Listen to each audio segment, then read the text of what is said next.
Ministério Público do Rio denunciou 5 pessoas envolvidas num suposto esquema de pagamento de propinas por empresas de transporte. Entre elas, um promotor de justiça.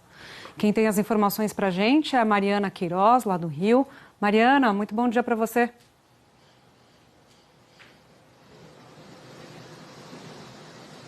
Bom dia, Júlia. Bom dia a todos. Pois é, o Ministério Público denunciou, portanto, como você disse, essas 5 pessoas e entre elas um promotor de justiça. O nome dele é Flávio Bonazza. Ele, na época, atuava na tutela coletiva da cidadania e teria recebido propina da organização criminosa que comandava o transporte aqui do Rio de Janeiro.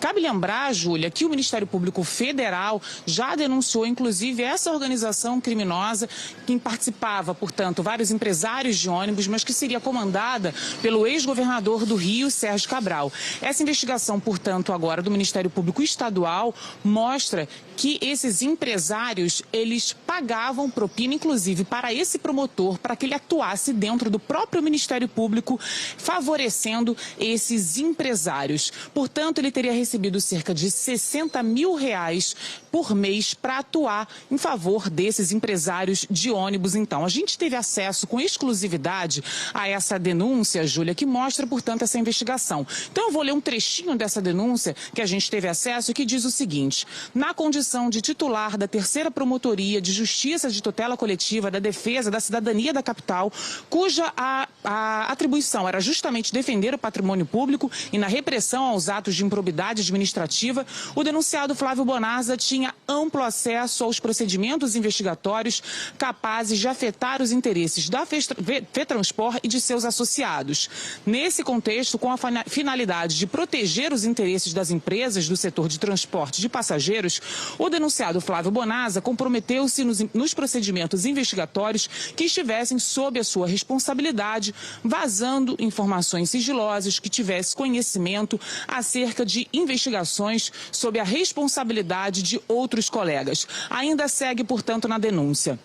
Nessa toada, é importante destacar que, em determinado momento, o denunciado Flávio Bonazza, alegando pretensa prevenção, reivindicou, junto com os promotores, alguns promotores de justiça, em atuação perante os demais promotorias de justiça da tutela coletiva de defesa da cidadania da capital, que os inquéritos civis, notícias de fato, representações e procedimentos administrativos que versassem sobre linhas de ônibus lhe fossem encaminhados, passando a ter sob controle investigações afetas a tal temática. E aí segue dizendo ainda que ele recebia então esse valor de R$60 mil, conforme havia sido combinado.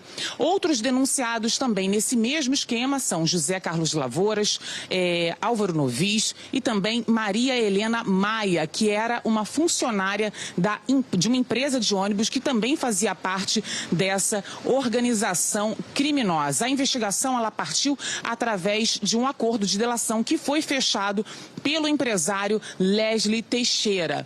Ainda nessa investigação, nessa denúncia, os promotores dizem que é perceptível que o crescimento, aliás, a atuação do promotor ao longo do tempo mudou a partir do momento em que ele começou a receber propina. A partir do momento em que ele começou a receber propina dessa organização criminosa, a atuação dentro do Ministério Público, no caso, acabou mudando. Só lembrando, Júlia, como vocês falaram, que além dele também foram denunciados os empresários de ônibus José Carlos Lavouras e Jacó Barata, além do ex-presidente executivo da FETranspor, Leslie Teixeira, e também Maria Helena Maia, funcionária de uma empresa de ônibus. São, portanto, 5 denunciados, esses nomes que eu falei agora há pouco. Essa denúncia ela foi distribuída para o órgão especial do Tribunal de Justiça por conta da função dele, por ser um promotor de justiça e ter direito a essa investigação. Mas um detalhe importante dessa investigação: ontem também foi publicado pelo Ministério Público a aposentadoria desse promotor. E com isso, então, o que deve acontecer é que o órgão especial do Tribunal de Justiça deve, portanto, encaminhar essa denúncia, essa investigação para a primeira instância, já que ele vai perder o foro justamente por ter se aposentado. Essa é a notícia, portanto, Júlia, além desse promotor que foi denunciado pelo Ministério Público, pelo próprio Ministério Público, também foram denunciadas essas outras 4 pessoas que teriam, então, participado desse esquema, dessa organização criminosa que comandava o transporte aqui do Rio de Janeiro. Júlia. Mariana, muito obrigada pelas informações tão exclusivas em primeira mão que a Mariana nos traz. Impressionante esse esquema da FETransport, como ele tem desdobramentos, valeria uma lava-jato só para ele aí no Rio de Janeiro. Muito obrigada, bom dia para você.